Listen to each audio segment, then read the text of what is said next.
Mesmo em um momento em que tudo parece perdido e em quem se acreditava serem aqueles que tentaram lhe matar, pode-se encontrar o verdadeiro e puro amor? Foi dessa forma que aconteceu na vida de Walter Almeida. A noite estava tranquila e a mansão de Walter resplandecia sobre a luz da lua. O jantar estava servido e a esposa dele, Morgana, estava impecavelmente vestida como sempre. Ao lado dela, Felipe, o melhor amigo de Walter, sorria com um brilho de cumplicidade nos olhos. Walter levantou a taça de vinho. Um brinde aos amigos e à família, disse sem suspeitar do que estava por vir. Os olhos de Morgana encontraram os de Felipe por um breve segundo antes de ela também erguer a taça. A família, repetiu. Pouco depois de alguns goles, Walter começou a se sentir estranho. Uma fraqueza tomou conta de seu corpo e antes que pudesse compreender, seus músculos paralisaram e ele caiu no chão imóvel. Walter ouvia tudo, embora não pudesse mover um músculo. Morgana fingiu estar desesperada com a queda dele e, se ajoelhando ao seu lado, encenou o desespero. Walter, Walter, o que está acontecendo? Felipe aproximou-se rapidamente e disse: parece que foi fulminante. Precisamos agir rápido. Morgana concordou com lágrimas falsas rolando pelo rosto. Sim, devemos chamar a funerária imediatamente. No fundo de sua mente, Walter começou a entender o que acontecera. O veneno, a traição, a voz de Morgana soava diferente agora, mais fria e calculista. E Felipe, seu melhor amigo, o amante. Na funerária, uma jovem funcionária chamada Lúcia preparava-se para o turno da noite. Quando o corpo de Walter chegou, algo a incomodou. Olhou para o rosto pálido do homem no caixão e sentiu um leve tremor de suas pálpebras. Havia algo nos olhos de Walter, algo que não parecia estar completamente ausente. Lúcia aproximou-se do corpo, observando cada detalhe. Os sinais vitais eram praticamente imperceptíveis, mas um pequeno espasmo na pálpebra a fez hesitar. Lembrava-se de ter lido sobre casos raros de catalepsia, onde a vítima parecia morta, mas na verdade estava viva, paralisada. Preciso ter certeza, murmurou para si mesma. Arrumou um caixão, distribuiu pesos dentro dele, de modo a parecer que ali havia um corpo. Fechou o caixão com cuidado e o lacrou. Deixou passar uma hora, pegou o telefone e ligou para Morgana. Senhora Almeida, sinto muito, mas houve uma deformação significativa no cadáver. Achamos melhor lacrar o caixão para o bem-estar de todos, disse, tentando esconder a urgência na voz. Morgana, aliviada por não precisar olhar novamente para o rosto do marido, aceitou a explicação sem questionar. O corpo foi devolvido à família. Lúcia, sem perder tempo, levou Walter para uma clínica de amigos, confiando em sua intuição. Na clínica, os médicos constataram que Walter ainda estava vivo. Trabalharam rápido, administração de antídotos e cuidados intensivos foram providenciados e, lentamente, Walter começou a mostrar sinais de recuperação. A respiração tornou-se mais estável e, em poucos dias, ele abriu os olhos. Quando acordou, Walter encontrou-se deitado numa cama de hospital com uma desconhecida a seu lado e uma enfermeira. A enfermeira olhou para ele com um sorriso de alívio e, segurando a sua mão, disse: "Você voltou."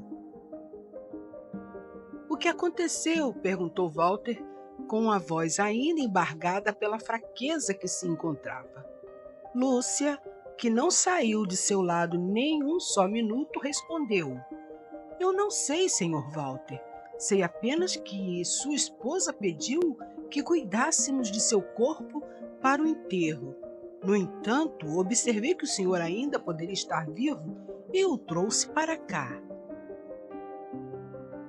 Após o breve relato de Lúcia, Walter recordou as últimas falas que ouviu. Lágrimas de tristeza rolaram em seu rosto e Lúcia alisou a mão dele como forma de consolá-lo. Depois de alguns minutos, ele disse: "Eu sei o que houve. Fui envenenado por quem jamais suspeitei. Minha esposa e meu grande amigo de infância. Recordo-me agora. Creio que eles colocaram veneno em um vinho que eu bebi por último." Ainda estonteado, ouvi os dois falando que foram bem-sucedidos na minha morte. Lúcia se apresentou a ele e lhe revelou que suspeitou que ele não estivesse morto. Contou tudo o que fez para que a esposa dele não suspeitasse de que ele ainda estivesse vivo. Walter, ainda com lágrimas nos olhos, agradeceu por tudo. Ele ficou surpreso por ter sido ajudado por uma pessoa sem interesse nenhum, pois Lúcia não sabia que ele era um homem riquíssimo, dono de um império econômico. A dor maior que ele sentia era a traição de duas pessoas muito amadas por ele, a esposa e o amigo de infância. Essa dor o acompanhou por vários dias. No entanto, Lúcia sempre estava presente no hospital nos momentos em que ela não trabalhava. Lúcia era uma jovem formada em ciências mortuárias e era muito sensível, pois, na sua profissão, lidava com a dor e sofrimento de outras pessoas. Por esse motivo, sempre analisou os corpos que recebia para obter a certeza que ali não existia mais sinais de vida. Ela acompanhou a recuperação diária de Walter. Quando ele teve alta, ela o levou para morar em seu pequeno apartamento. Ele aceitou, pois, apesar de ser um bilionário, no momento não possuía mais nada e precisava se recuperar das sequelas que ainda perduraram por algum tempo. Ela o recebeu em seu pequeno apartamento, cheia de alegria e envergonhada pelo lugar não ser a mansão que ele estava acostumado. Tinha a poltrona da sala para ele dormir. Na primeira manhã que Walter chegou, preparou um belo café para ela. Isso foi mais um detalhe que influenciou no sentimento que Lúcia já possuía por Walter. A vontade de sempre querer agradá-la, seja com palavras gentis ou com gestos carinhosos. Ela sempre foi só e tê-lo ao lado era muito prazeroso. Ele era um homem divertido, além de muito atraente, e os dois se relacionavam muito bem. Walter também estava interessado por Lúcia, mas, por não ter nada a lhe oferecer no momento, guardava em segredo seu súbito amor. Ele aprendeu a amar o seu jeito tranquilo, meigo, a certeza e a paz que transmitia nas falas e, principalmente, a fé em dias melhores. Depois de perfeitamente reestabelecido, entrou em contato com seu advogado informando que estava vivo e pediu orientação de como deveria agir. O advogado tomou todas as ações possíveis e o casal foi legalmente punido pelo crime. Restava a Walter alguns dias para que todos os seus bens retornassem para o seu nome. Em uma noite chuvosa, quando raios assolavam a noite, Lúcia sentiu muito medo e pediu que Walter dormisse com ela. Ele sabia que não seria uma boa ideia, pois tinha medo de perder o controle emocional diante da pessoa que estava apaixonado, mas não podia deixar de acalmá-la, pois ela estava tremendo de medo com os barulhos intensos. Ele deitou do seu lado, tentando tranquilizá-la, dizendo: "Calma, Lúcia, eu estou aqui. Nada vai lhe acontecer. Você é uma mulher que lida com mortos e tem medo de raios", falou ele em um tom de brincadeira. Sabe aqueles medos inexplicáveis que temos desde crianças, meus caros? Pois bem, era assim o medo de Lúcia com relação aos raios. A cada estrondo que se ouvia no céu, Lúcia se encostava mais em Walter, e mais, e foi inevitável para ele não beijá-la. Com aquele beijo, Lúcia não percebeu mais os raios assustadores, porque sua atenção estava toda voltada para aquele homem maravilhoso que a acariciava na cama, a fim de tranquilizá-la. Não foi essa a sua intenção inicial, mas a partir do beijo, ela não receou mais os relâmpagos. Estava nos braços de quem desejava há muito tempo estar, Walter. O café da manhã, como sempre, foi preparado por ele, mas dessa vez, flores silvestres enfeitavam a mesa. Ele, quando percebeu que ela havia acordado, pegou uma flor e lhe disse: "Hoje eu não tenho nada para lhe oferecer, a não ser essa rosa roubada de jardins, meu amor." Ela, ao olhar a flor linda que ele lhe ofertava, disse: "E isso basta para mim. Você e a flor são tudo que eu quero agora." Depois disso, só um beijo para completar o dia, não é mesmo, meus caros?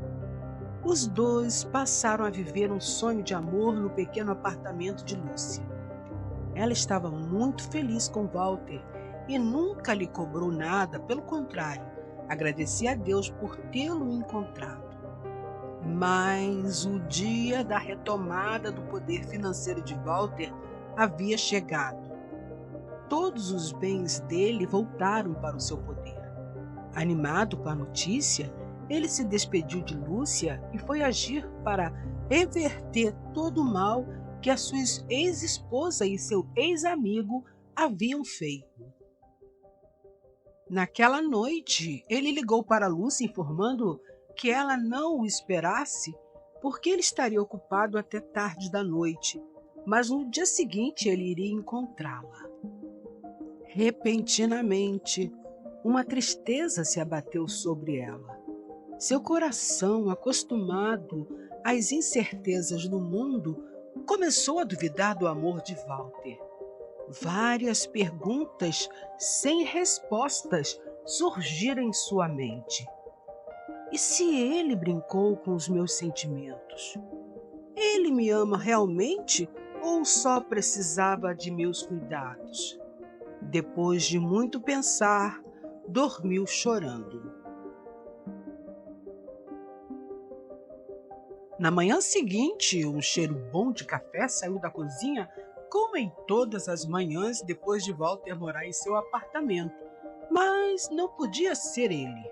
Agora ele era um homem ocupado, pensou ela, e depois virou-se triste para o canto da parede. Inesperadamente a porta do quarto abriu. Era ele com um buquê de flores nobres nas mãos, dizendo: Acorda, minha querida. Temos muitas coisas para vermos hoje. Ontem eu separei algumas mansões para você dizer de qual você gosta mais, entre mil outras coisas que temos que escolher juntos para a nossa casa. Nesse momento, ela chorou e disse: Pensei que você não voltaria mais, meu querido. Ele sorriu e lhe respondeu: Como vou deixar de lado a mulher que eu amo e que me trouxe de volta dos braços da morte?